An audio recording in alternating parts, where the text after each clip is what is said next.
Hello. Welcome to my next mini make. Wow, I was just grabbing onto the screen and it made it go wobbly. Sorry about that. So we are going to be making paper planters. I have become a little bit obsessed with making these. Look, these are the ones I've made so far. I've got lots and lots of lovely pattern paper to be using for these. All you need is a sheet or 2 sheets of A3 paper. One of the papers will be the outside, one will be the inside that then folds over to the front, so it will be two-tone. And they're a bit addictive, so I'm really sorry if you become ridiculously obsessed with this like I have, but I can guarantee that they're going to make your home look fabulous. If you haven't got A3 paper to hand, then get yourself some wrapping paper and cut it down to size, or practice with an A4 sheet or 2 A4 sheets, and that should help. You also can use need to use some glue. That will really help. So I've got my own glue here, and today I'm going to show you making one of these. I can't decide which paper, so I'm thinking either the blue and pink, the blue pattern and pink, or blue with monochrome. So the main thing is going for something that you've got kind of a pattern and a plain with. I think that's what works best from my experience. It's up to you though. I think I'm going for the pink. So what you need to do is decide what's going to be the outside and what's going to be the inside. I would like for mine to have the pattern on the outside and the pink coming over the top. So in that instance, that means that I will want my pattern to be underneath and my pink on top. Okay, so I've got one sheet of pink here. That's going to be my inside and overlapping, and my outside is here facing the table. To start off with, we need to glue these 2 sheets together. So I'm using Yoo-Hoo glue. It's nice and quick drying. You can use any glue for this project. The reason I'm using Yoo-Hoo is just because it's really nice and quick, and it also keeps the paper really flat once it's dry. I don't know whether you've used PVA much, but when you do use PVA glue, it will end up making the paper wrinkle, or if it doesn't make the paper wrinkle, then you deserve an award.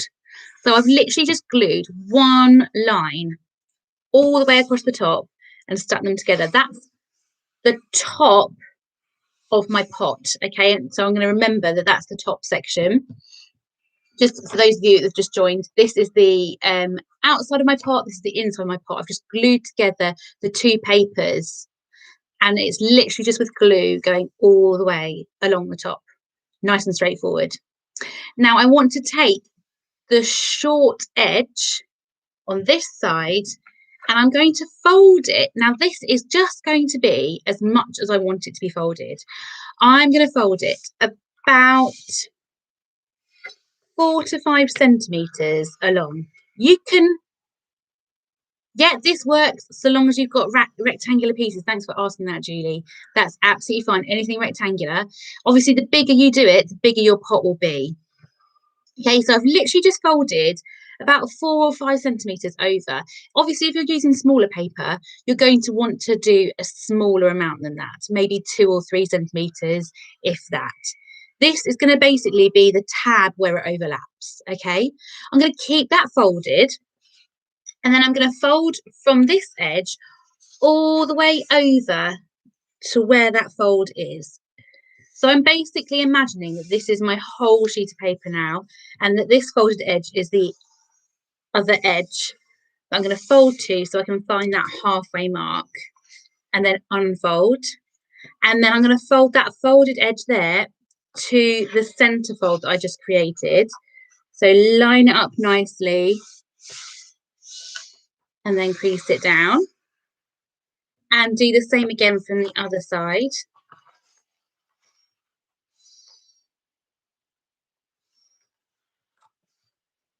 Like so. And then when I open it back up, I should have 5 sections and the end on this side is slightly smaller. That's intentional, okay? But these 4 sections, they are the same width. I'm now going to turn my paper over so that it is pattern side face up. And then working from my shortest edge, I'm going to fold the bottom edge from where the fold is to the corner. I'm going to fold that edge in line with the first fold to create a right angle triangle, like so. Okay, I might lift that up just so you can see. It's literally in line with that first fold. I've made myself a right angle triangle. I'm going to unfold that and I'm going to repeat the same again in this section. So I want this edge here, just from this fold to this fold, to fold over and in line with the second fold. So there's my second fold, and you're only creasing, you're literally only creasing until you meet this fold here. So I've only creased from there to there, and then unfold again. Okay, you should be able to see that now. So I've done this little tab, now I'm doing these ones, and I'm going to repeat that again on these 3 as well. So bottom edge in line with the next fold along to make myself a nice right angle triangle. This bit can be a little bit fiddly, but bear with it, be patient with yourself. It's absolutely fine if it takes a little time to do, and you're going to keep on doing that, making sure you're just folding up until the next fold. So here I want to go from this corner up to here, and I'm using this fold to line up against. And this, what we're creating now, is the base of our pot. Like so, and then the next one, all the same, the whole way along, like so. So you should now have these pre-creases folded in that direction, and all of those are with your pattern side face up. We are now going to turn the paper over again, and what we're going to do is create a horizontal fold the whole way across, and it's going to match up those corner points that we just created on the 4 main sections of your paper. So we're literally just going to fold the whole way across there. It doesn't matter that it doesn't line up with this one, that's absolutely fine. You just keep going all the way along. So the way that I'm going to make sure that it's in the right place is by also looking at the folds from this side. I can see where the corners are here, so I'm going to line those up. I'm going to line up this fold as well, just to make sure it's all beautifully straight and accurate. And then when you're happy, crease the whole way along. Because we're using double thickness paper, it does mean it's a little bit thicker to fold. You can always use the edge of a ruler to just really iron out some of those creases if you want to.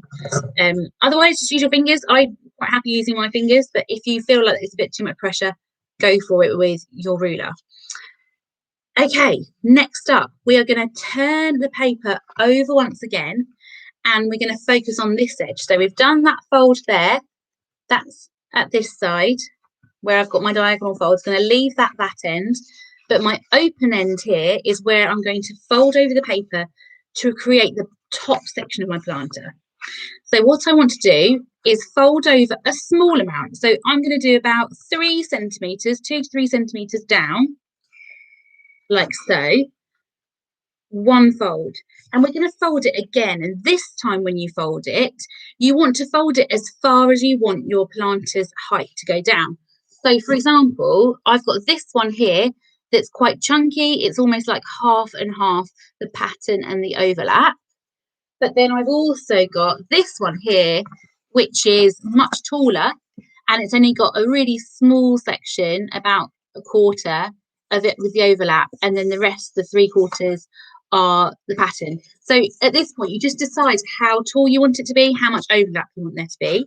I'm going to make this one slightly kind of middle range. So I'm going to go basically repeating the same as I have just done and folding it over.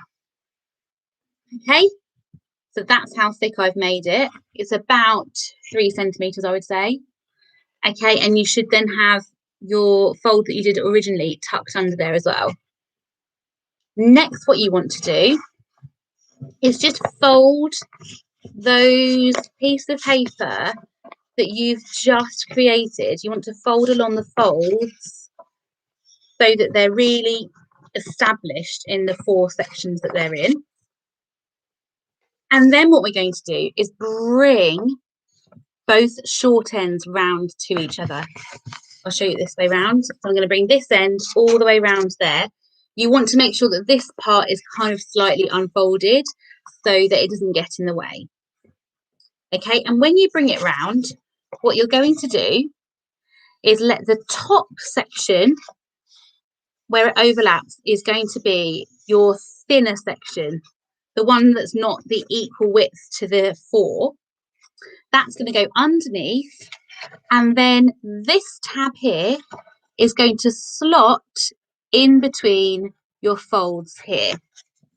So nice and neatly, you just slot it in there and then push it until you meet the corner like so. So that's literally, you've done your top section there. Once you've done that, turn it around and we're just going to glue these 2 bits together. And hopefully, if you've done it nice and neatly, it should line up so that your folds marry up together. So get yourself some glue and you're going to glue those sections together. So I'm going to put some glue along my interior pink there, and I'm going to then line them up as best as possible so that they're stuck together, those 2 ends, just at the bottom. You don't need to do it the whole way along, just at the bottom is absolutely fine. I would do the same again. If you've got 2 layers, it would be good to do it on both layers on the outside, just to help with the next section of us folding this base together.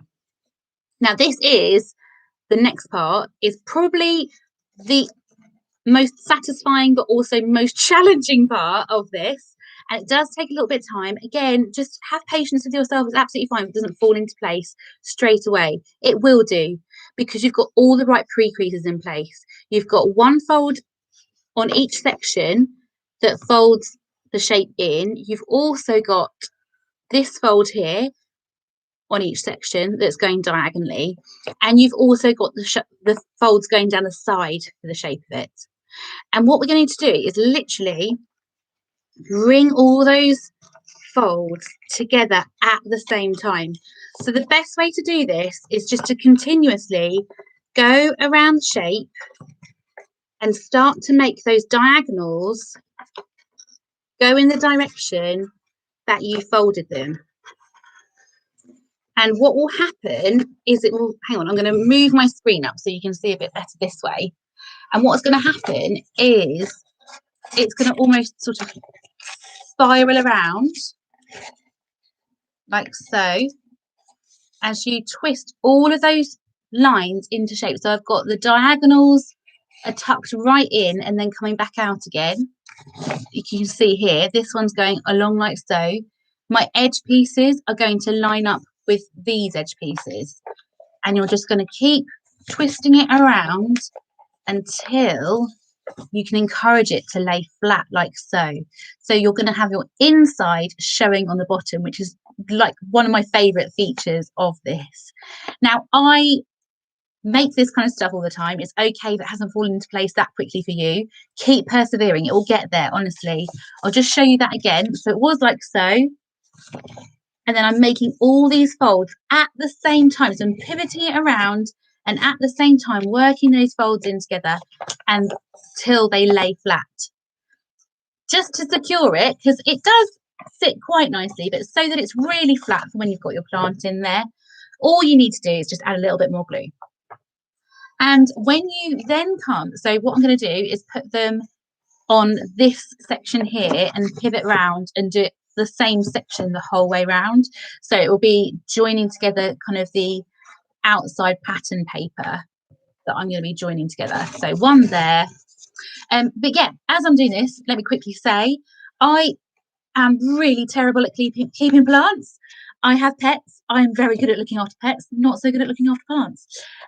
So therefore, I just have fake flowers and fake succulents and things like that inside these, which is a great way of using them. You can, however, use real plants if you would like to, but with that, what you would need to do is create some sort of waterproof casing for your plant to go into, so you can kind of nest it in to a plant pot that's got a solid base, and you can just get like a plastic one that's like that will fit inside your planter.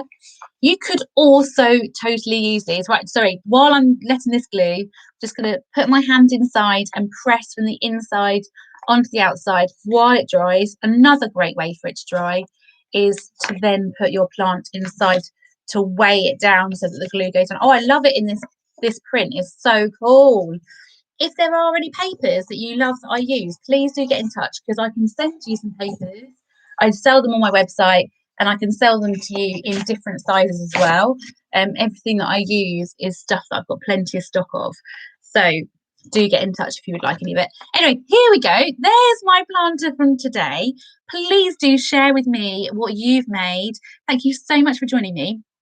And join me next week for another exciting project. Have a fabulous week. Bye.